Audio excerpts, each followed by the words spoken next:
ni kipindi cha Zeshen kutoka Kikoti Motivation. Naam, leo tuna mada mahususi kabisa ambayo inahusiana na usaliti katika mahusiano. Sasa watu wengi sana wanasalitiwa, yani usaliti umekithiri sana katika kizazi hiki, hali ambayo inasababisha matatizo mengi sana ya mahusiano, stress, mambo mengi sana, ndoa kuvunjika. Yani hili swala limekuwa likigusa watu wengi sana. Yawezekana hata wewe mtazamaji ukawa ni mmoja wa watu ambao wamesalitiwa, pengine wameumizwa. Kuna usaliti mkubwa sana kwenye mahusiano. Ya, ni kweli kwenye ishu ya mahusiano kuna changamoto nyingi sana, hususan kwa vijana.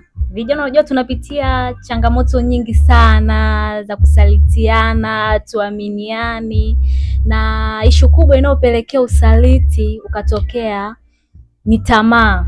Vijana wengi tumeendekeza tamaa. Unakuta mtu yuko na mtu wake anadeti naye, anakuta ana kipato cha kumridhisha au kumhitimizia mahitaji yake yale anayohitaji, pale anaamua kwenda kudeti na mtu mwingine. Mimi nilikuwa na rafiki yangu Arusha, unakuta ni mtu mmoja lakini ana wapenzi zaidi ya 4. Imagine. Imagine pale ni yupi kwa kwenye moyo wake, hafu ni yupi ambao hampendi, anatamani kutumia tu vitu vyake.